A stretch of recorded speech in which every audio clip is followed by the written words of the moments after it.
Hello, my name is Blake Shepard, 32 years old, and I live in Las Vegas, Nevada, the city of lights, burning dreams, and bitter failures. I am the eldest child in a wealthy family where the Shepard name is synonymous with success, lavish hotels, and dazzling casinos that shine through the night. But if you ask anyone in my family, they'll tell you I'm the failure, the black sheep of the lineage, the eldest son who never lived up to expectations. And believe me, I've heard those words enough times for them to be etched into my mind, like a scar that never heals. I was born in a sprawling mansion on the outskirts of Las Vegas where every corner of the house exuded opulence. My father, Richard Shepard, is a tough man with a piercing gaze and a voice that could make anyone tremble. He is the chairman of Shepard Enterprises, a business empire that owns a string of hotels and casinos stretching across Nevada. My mother, Eleanor, is a refined woman, always appearing in expensive dresses with a perfect smile, but deep in her eyes I've always sensed disappointment whenever she looks at me. Then there are Preston and Sierra, my younger siblings, the prized gems of the family, always cherished and trusted by our parents. Preston, 28, is a talented lawyer with a confident smile and sharp wit in every word he speaks. Sierra, 26, is a renowned interior designer with major contracts from five-star hotels. And me? I'm Blake, the one who graduated from a prestigious business school but has never amounted to anything worthwhile. From a young age, I felt the weight of expectations pressing down on me. As the eldest, I was expected to take over my father's empire to become a better version of him. During tense family dinners, my father would often say to me, "Blake, you are the future of the Shepard family. Don't let me down." But every time I heard those words, I felt my heart tighten. I didn't want to be just a shadow of my father. I wanted to create something of my own, a unique mark, something people would remember when they heard the name Blake Shepard, not just Richard Shepard's son. I tried. I really did. In college, I was an outstanding student, always at the top of my class. I dreamed of building my own business independent of the Shepard name. After graduating, I dove into startup ventures with all the passion of youth.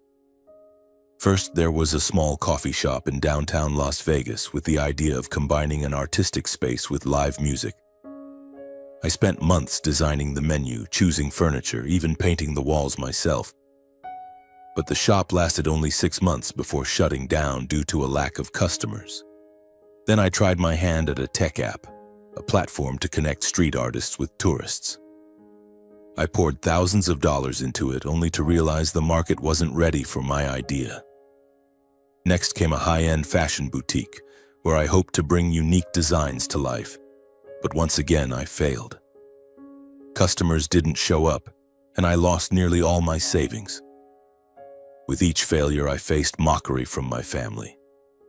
My father never said it outright, but his eyes, those cold, disappointed eyes, said it all. My mother was gentler, but her words like, "Blake, why don't you try working for your father's company? It would be easier," made me feel like a child who couldn't stand on his own. Preston and Sierra treated me even worse.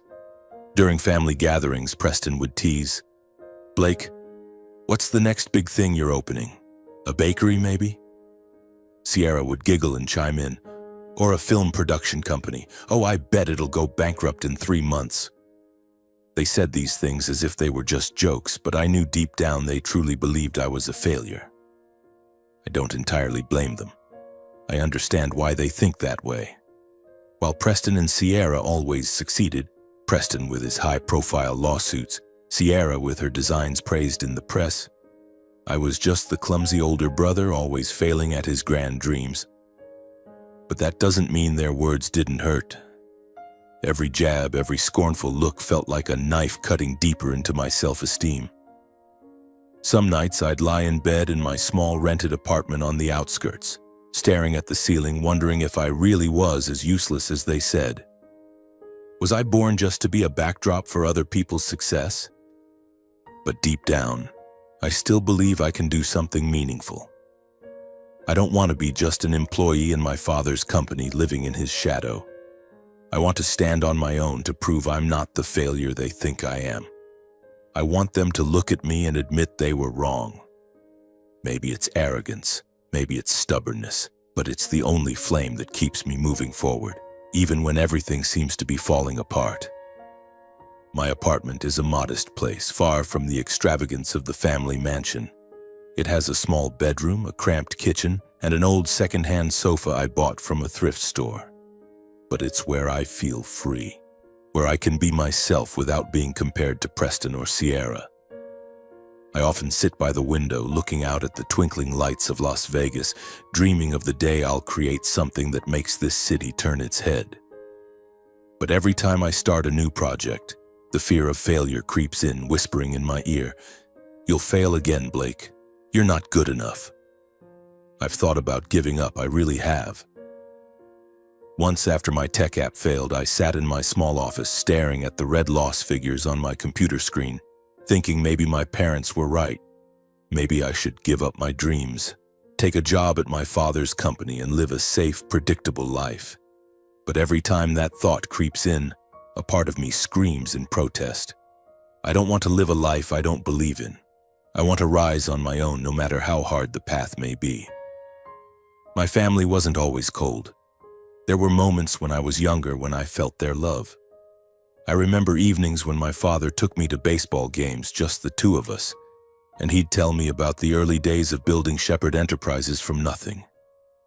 My mother used to sit with me reading fairy tales, telling me I could be anything I wanted. But as I grew older and the failures piled up, that warmth faded, replaced by heavy expectations and sharp criticism. Las Vegas, with all its glamour, is a strange place to grow up. This city is full of people chasing dreams, but it's also full of broken ones. I've seen people come here hoping to change their lives, only to leave empty-handed. I don't want to be one of them, but with every failure I feel myself inching closer to that fate. Then came a fateful day when a call from Jake changed everything. Jake was a friend I met after college. We weren't particularly close, mostly meeting to discuss business deals. Jake called one late afternoon while I was sitting on my worn-out sofa staring at an unpaid electric bill. His voice on the phone was brimming with excitement, as if he'd just struck gold. "Blake, I've got something for you," he said, his words quick and urgent.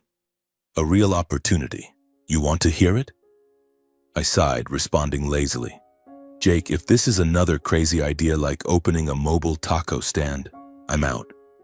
I was all too familiar with Jake's pipe dreams, which usually ended with him pocketing a fat commission while I lost money.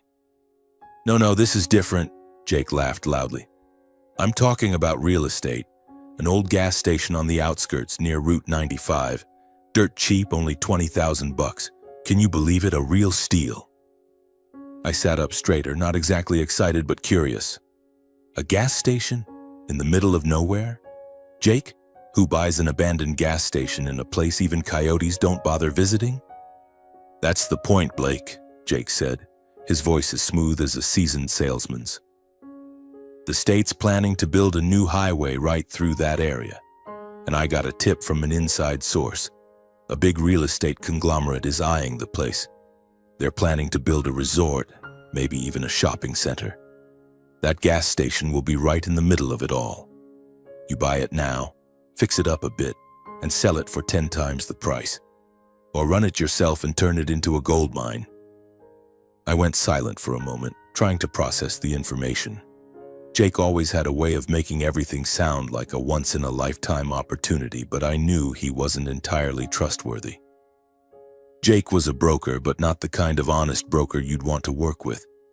He was tall, with slicked back hair, a dazzling smile, and always wore cheap suits tailored to look more expensive than they were.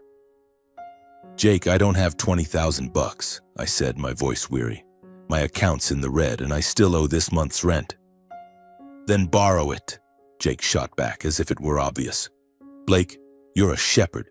Your family has money. Ask your parents or your siblings. This is your chance to prove you're not, well, you know what they say about you." I felt the blood rush to my face. Jake knew all about my family's mockery, and he wasn't above using it to push my buttons.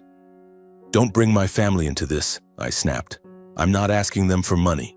You know what they think of me." All right, Jake soothed, but I could picture the smirk on his face. But listen, Blake, I'm doing this for you. I could sell this gas station to anyone, but I want you to have this opportunity. 20,000 is a bargain. I negotiated with the landowner to get it down to this price. They want to sell fast and I'm holding it for you. But you've got to decide quickly or they'll sell to someone else. I closed my eyes, trying to think. An abandoned gas station in the middle of nowhere sounded like a crazy idea. But Jake's talk of the highway and real estate projects made me waver. I'd failed so many times, and the thought of a chance to turn my life around, to prove I wasn't a failure, made my heart race. But $20,000, that was a fortune for me at the time. Let me think about it, I said. No time, Blake, Jake replied, his voice growing more urgent. I'm serious, there's someone else asking about it. I'm only prioritizing you because we're friends. You've got 48 hours, call me back when you decide, okay? The call ended and I sat there staring at my phone. Part of me wanted to call back immediately and say no. But another part, the part desperate to prove itself, couldn't stop thinking about the possibility. A gas station, an opportunity, a chance to stand tall in front of my family and say, I did it. That night I couldn't sleep. I paced my apartment, my mind swirling with numbers and possibilities. I didn't have $20,000, but I could borrow it. I had a few wealthy friends who could lend me the money with a snap of their fingers.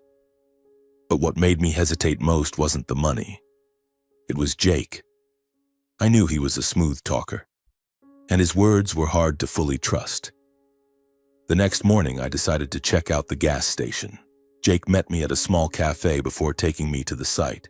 When I walked in, he was already there, dressed in a gray suit, sipping coffee and scrolling through his phone. Blake, you made it, he grinned, standing to slap my shoulder. I knew you wouldn't pass this up. On the drive to the gas station, Jake wouldn't stop talking. He went on about the highway, the investors pouring money into the area, how this gas station would be a diamond in the rough that I could turn into gold.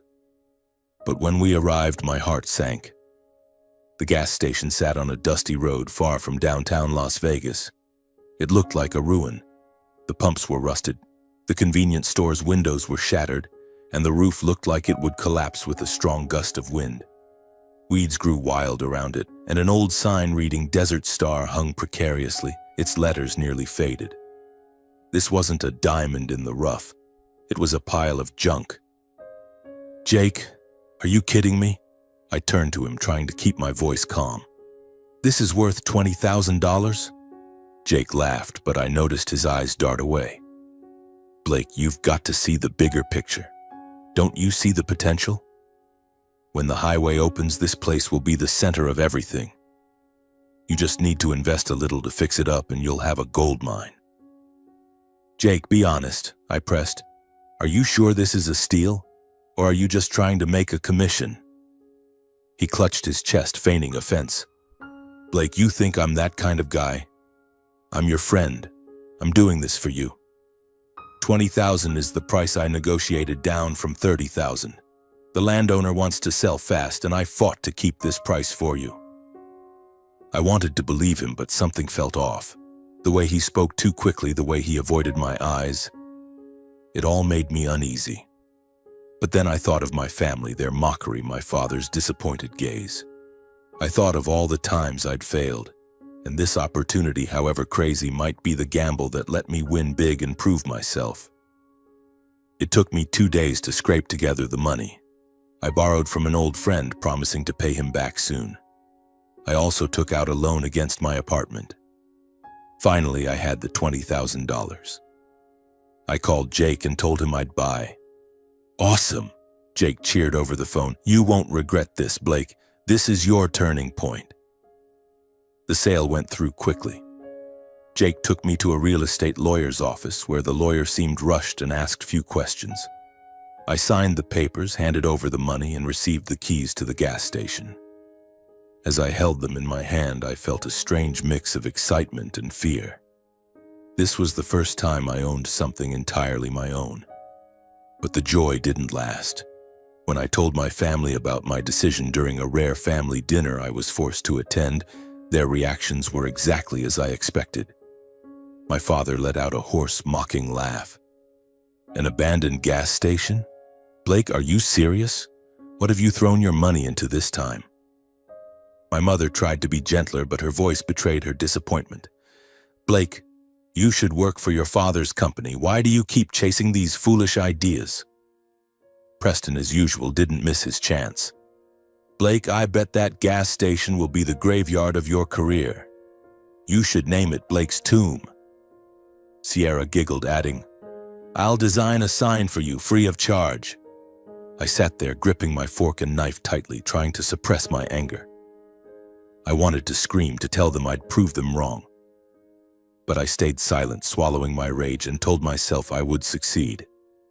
A few days later, I drove out to the gas station carrying a toolbox and a sliver of hope. As I stepped into the convenience store, the smell of dust and mildew hit me. I looked around at the empty shelves, the cracks in the walls, and a creeping sense of doubt began to take hold. I paid $20,000 for this. I started to wonder if Jake had been honest about its value. Weeks later, I discovered the bitter truth. A friend in the real estate business revealed that the gas station had been listed for just $3,000. I froze. $3,000. Before Jake helped me negotiate, before he manipulated the numbers and watched me sign the papers with that fake smile. The whole negotiation was a sham. Jake had inflated the price by multiples, pocketing the difference and exploiting my trust. I felt betrayed. The friend I thought was supporting me turned out to be a con artist. I stood in the Desert Star convenience store, gripping my phone tightly. I dialed Jake's number. It rang, then went straight to voicemail. I tried a few more times, each unanswered ring like a knife twisting deeper into my pride. Jake didn't pick up. He had vanished like a ghost in the Nevada desert, leaving me with this wreck and a heart full of wounds. I slumped into an old chair in the convenience store, my mind reeling. The smell of dust and old motor oil filled my nose, a reminder that I was stuck with this gas station. A pile of junk I'd paid multiples over its worth for. I wondered how foolish I'd been to trust Jake. He'd hit my weak spot, my desperation to prove myself, my fear of my family's scorn. He knew how badly I wanted a chance, and he used it against me. I thought of the times he laughed, slapped my shoulder, called me buddy. It was all an act. I'd let him manipulate me like a puppet, and now I was paying the price.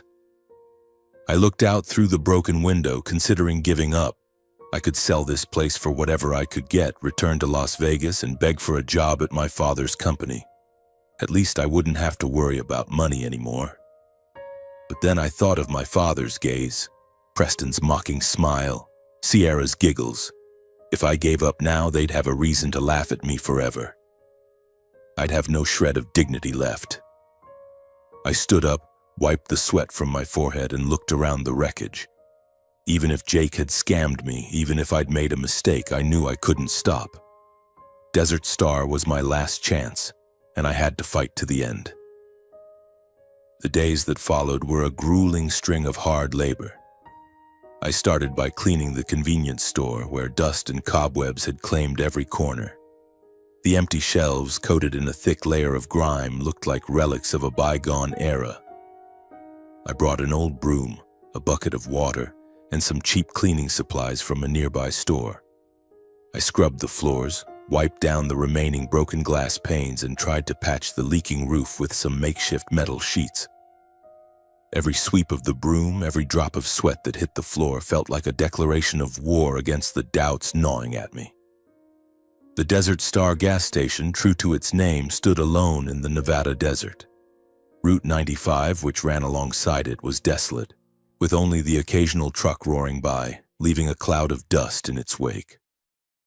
I began to question whether Jake had been honest about the highway. The thought that I'd been deceived not just about the price but about the land's potential sent shivers down my spine.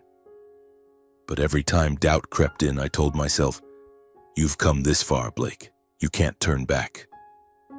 I focused on fixing things bit by bit, The gas pumps were completely broken, their pipes rusted beyond repair.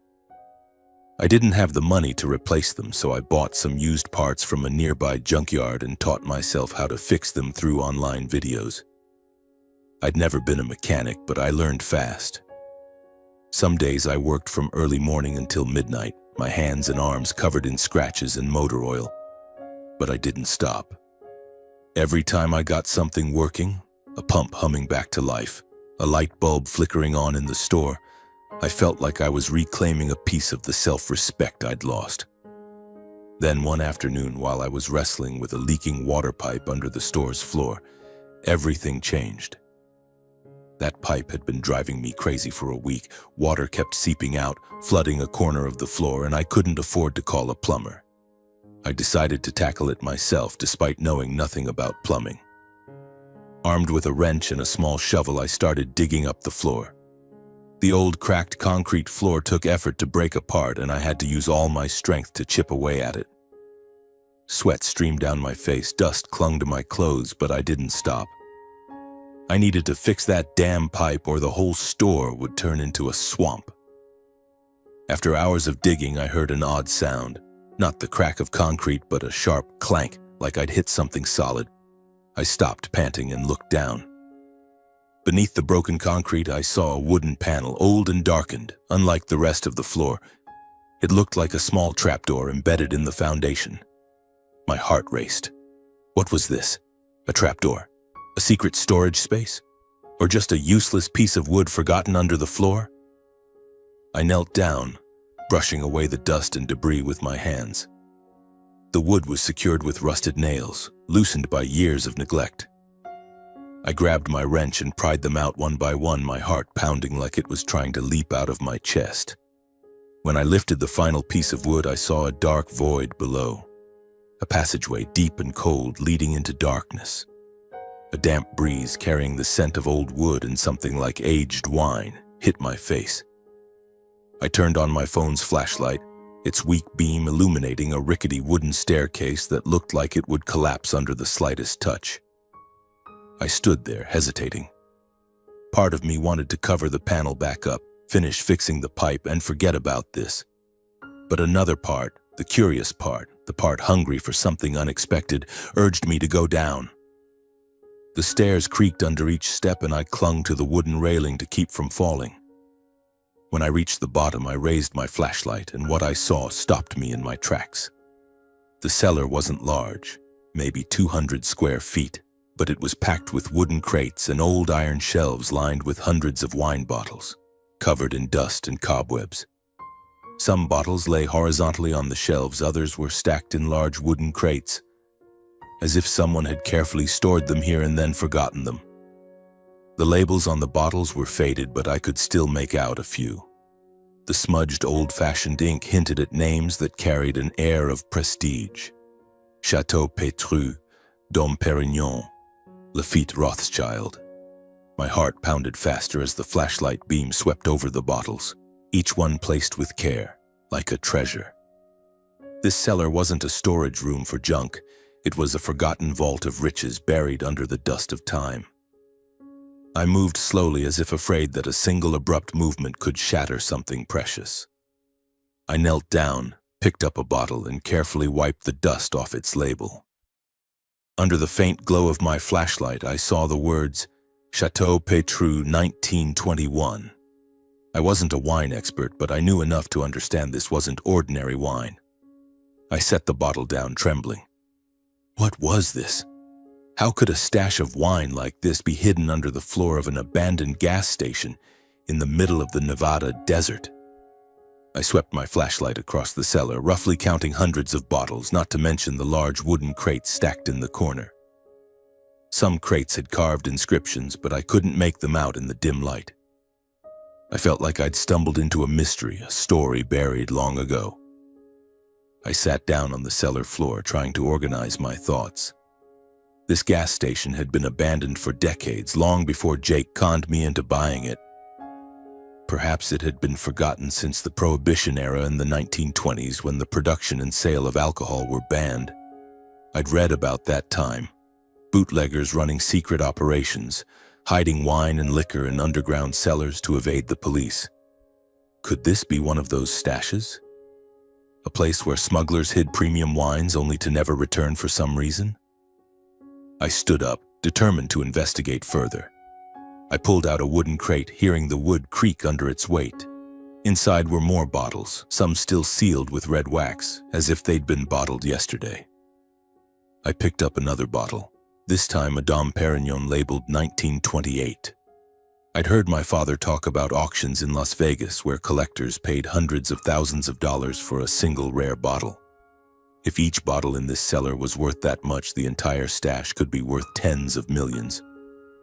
But even as that thought sparked, a wave of doubt pulled me back to reality. I was Blake Shepard, the failure, the one who always stumbled when opportunity came close. Was this just another illusion? Were these bottles truly valuable, or were they just fakes, abandoned because they were worthless?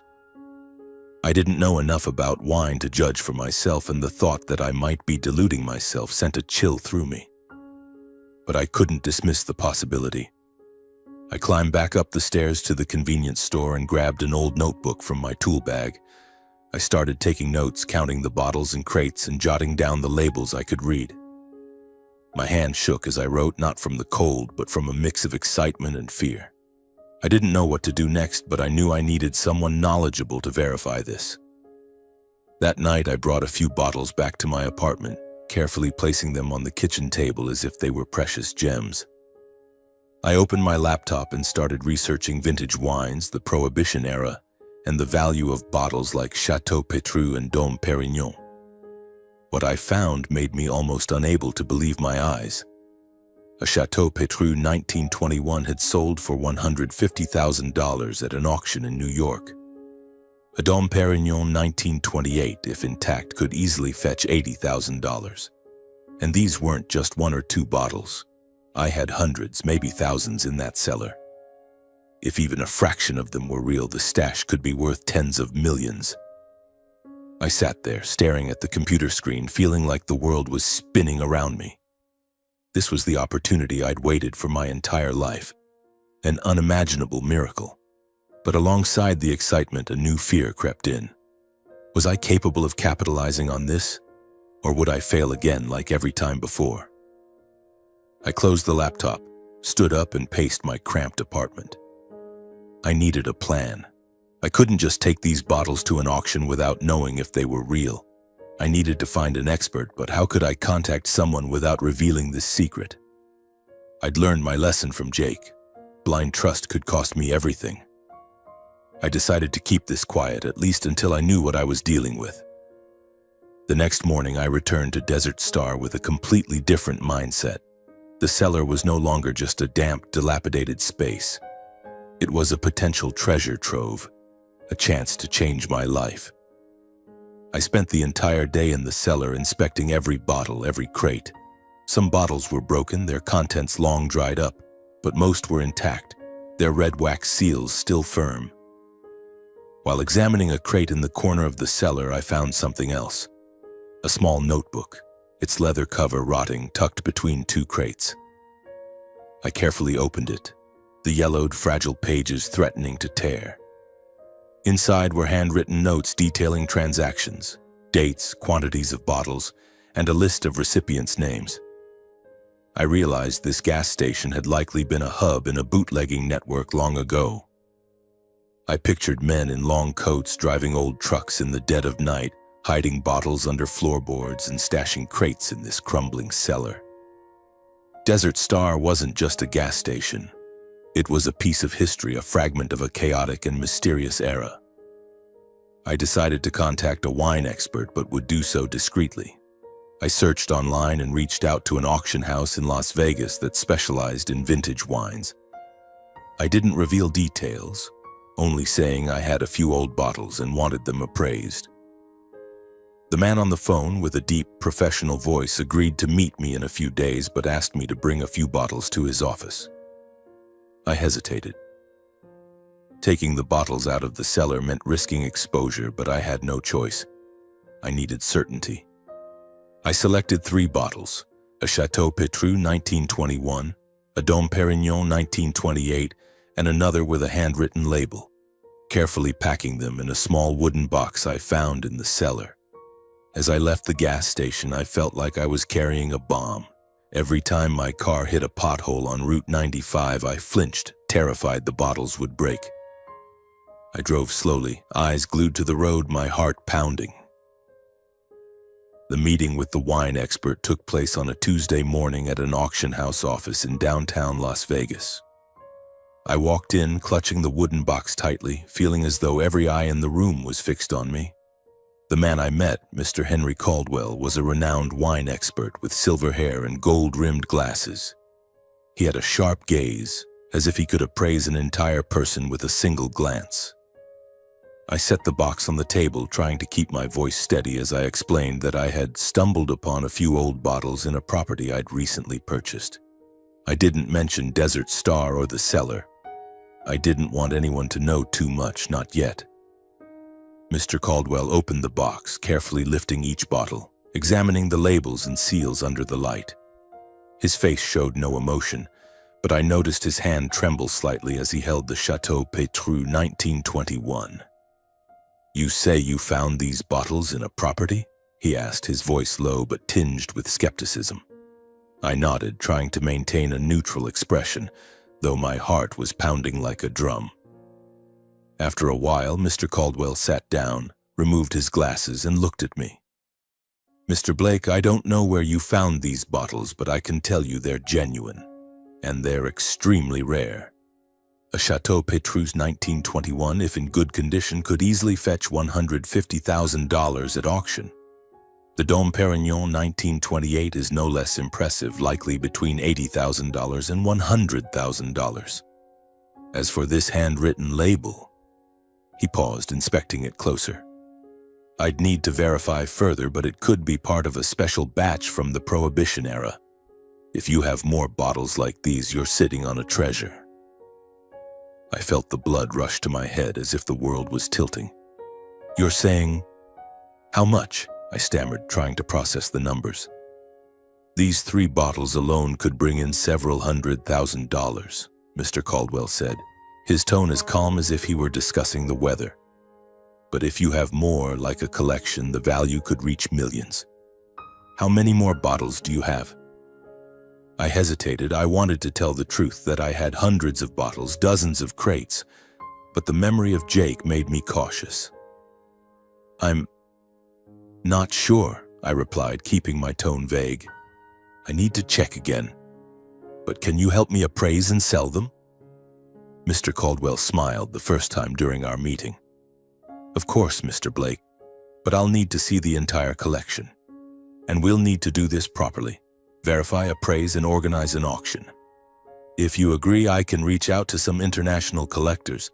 They'll pay top dollar for bottles like these." I left the office feeling both exhilarated and anxious. Mr. Caldwell agreed to keep the information confidential, but I knew word would spread eventually. Las Vegas is a small town when it comes to big rumors. I returned to Desert Star that afternoon, checked the lock on the cellar entrance, and started planning. I needed to secure the wine stash, hire a security team, and install cameras. But I didn't have the money for all that, not yet. Over the next few weeks, I worked tirelessly. I contacted Mr. Caldwell, bringing him a few more bottles to verify, and he confirmed that most were in excellent condition. He estimated the stash's value could reach $50 million, if not more. The figure left me stunned.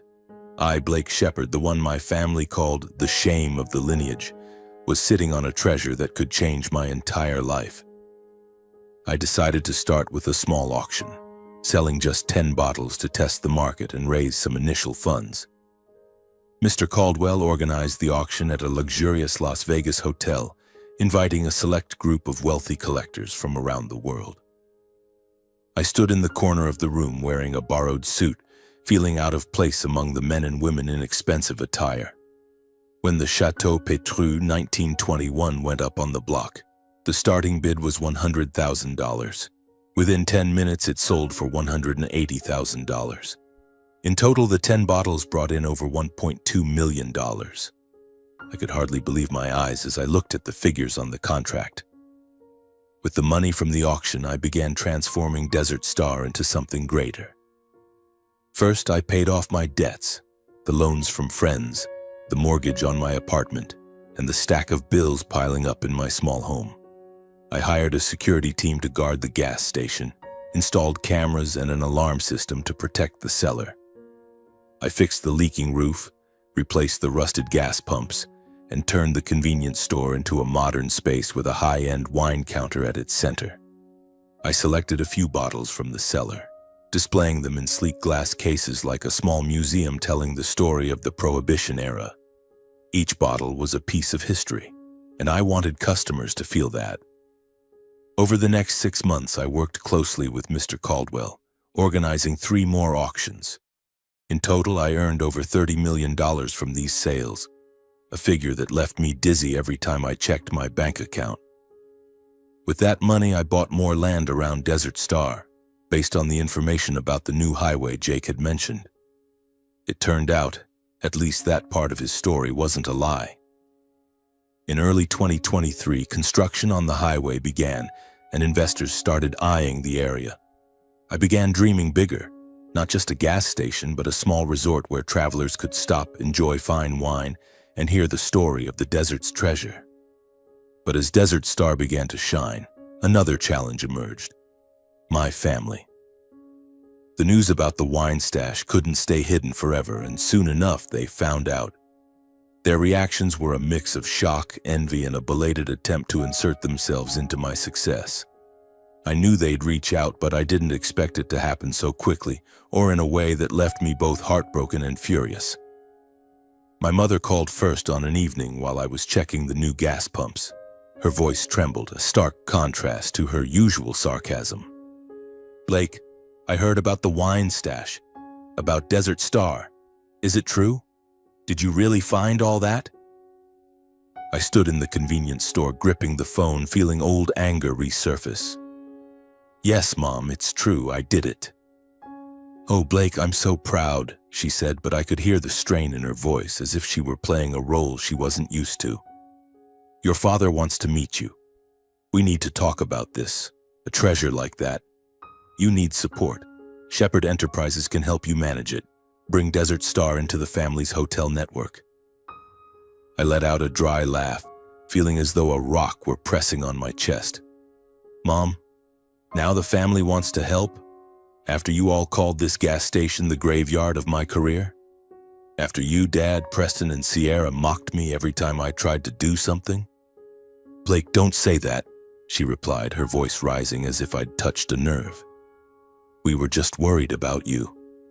Your father thinks this is a chance for the family to work together. You shouldn't do this alone." I hung up, unwilling to hear more. My mother's words weren't support. They were an attempt to control, to pull me back under the shadow of Shepherd Enterprises. They weren't there when I scrubbed the floors, when I wrestled with rusted pipes, when I stayed up all night worrying. Now that I'd succeeded, they wanted a piece of it. I felt hurt, but more than that, I realized I didn't need them anymore. Desert Star was mine, and I wouldn't let anyone take it away. Preston and Sierra reached out soon after, but not to apologize. Preston sent a long text, starting with a fake congratulation. "Blake, who'd have thought you'd get so lucky? $1 million wine stash. But be careful, managing big money isn't easy. If you need, we can sit down and talk investments." I read the message, feeling the blood rush to my face. Lucky? He thought this was all luck? I didn't reply, just deleted the message. Sierra called, her voice as sweet as honey. "Blake, I hear Desert Star is a big deal now. I could help redesign the store, make it more upscale. I know some great contractors, and I'd do it at a discount for you." I declined immediately, keeping my tone cold. I didn't need their help, not when it came with such obvious ulterior motives. The final confrontation was with my father.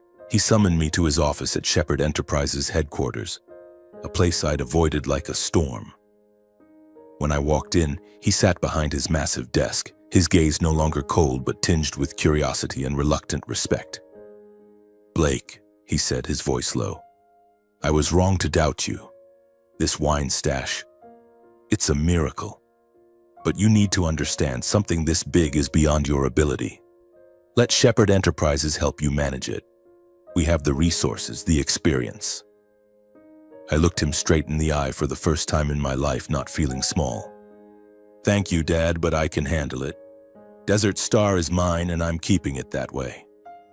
He went silent, only nodding, but I knew he wasn't pleased. To him, everything had to belong to the family, to the Shepherd name. But this time, I wasn't the boy trying to please him. I was Blake Shepherd, the one who turned an abandoned gas station into a miracle, and I wouldn't let anyone take that away. In the months that followed, I poured my entire heart into expanding Desert Star. With over $30 million from the wine auctions, I had enough capital to get started, but I knew I needed a strategic partner to turn my dream into reality. I briefly considered working with Shepherd Enterprises, my father's company, but that thought was quickly extinguished. My father didn't want a true partnership. He wanted control, to fold Desert Star into the family's empire where I'd once again become a shadow under the Shepherd name. I couldn't let that happen. After years of being mocked and doubted, I wanted to stand on my own, to prove I could succeed without relying on my family. Instead, I reached out to Nevada Horizons, a major real estate and entertainment company, a direct competitor of Shepherd Enterprises. Nevada Horizons was known for bold projects in Las Vegas, from luxurious resorts to modern casinos. I met their CEO, Miss Carla Martinez, in mid-2020 at an upscale restaurant in downtown Las Vegas.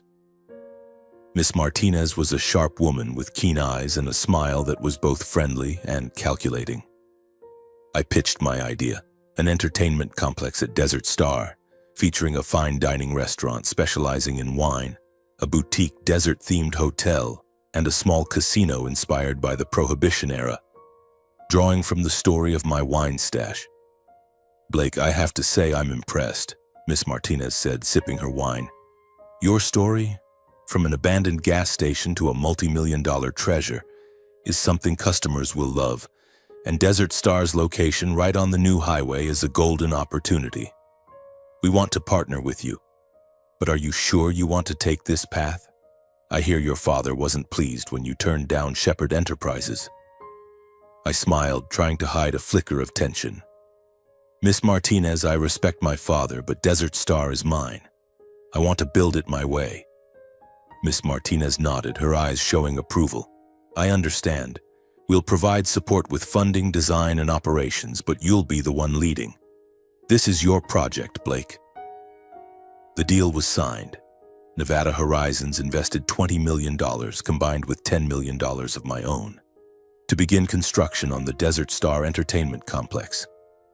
Throughout the construction process, I worked 16-hour days without tiring. Every brick laid, every light installed, was a step toward proving I was more than the failure of the Shepherd family. I was building something of my own, a legacy no one could take away. By June 2024, the Desert Star Entertainment Complex officially opened. The ceremony was dazzling, with hundreds of guests, from journalists to wine collectors and tourists. The restaurant, named Vintage Haven, served gourmet dishes paired with modern wines, but its centerpiece was a display counter showcasing a few bottles from my treasure, housed in glass cases like precious jewels. The boutique hotel, with 50 rooms, embraced a modern desert aesthetic, each room decorated with details evoking the Prohibition era. The Speakeasy Star Casino was the highlight, with poker tables and slot machines designed to resemble secret speakeasies, attracting both tourists and locals. Desert Star quickly became a renowned destination in Nevada. Articles hailed it as the new gem of the desert, and tourists flocked to take photos with the Desert Star sign, hear the story of the wine stash, and experience the unique atmosphere I'd created. I hired a professional team, from chefs to casino managers, and for the first time I felt not just like an entrepreneur but a leader. My life had turned a new, brighter page. I no longer lived in the cramped apartment on the outskirts of Las Vegas. I bought a spacious house in a quiet suburban area with a view of the desert, where I could sit on the porch each evening watching the lights of Desert Star twinkle in the distance. I no longer woke up with the fear of failure or haunted by my father's disappointed gaze or Preston and Sierra's mockery. I found peace within myself, not because of money or fame, but because I'd proven my worth, not to my family but to myself. Desert Star was more than an entertainment complex. It was a testament to perseverance, faith, and the ability to see value in what others overlook. I still kept in touch with my family, but minimally. I forgave them, but I didn't forget the scars they left. My father remained displeased that I'd partnered with Nevada Horizons, but he could do nothing but watch my success from afar. And I, Blake Shepard, was no longer the failure of the family. I was the one who turned an abandoned gas station into an icon, and I would continue building my dream, brick by brick. That's the story of my life, from being called the shame of the Shepard lineage, a failure with shattered dreams, to the man who built Desert Star, a dazzling entertainment complex in the Nevada desert, a symbol of perseverance and belief in oneself. And if you ask me for advice, I'd say this: never let doubts or mockery define you. The greatest opportunities can come from the most unexpected places, like an abandoned gas station or a dusty cellar. Believe in yourself, seize those chances, and don't fear failure, because sometimes those failures lead you to the treasure of your life. Keep pushing forward, and I believe you'll succeed on the path you've chosen.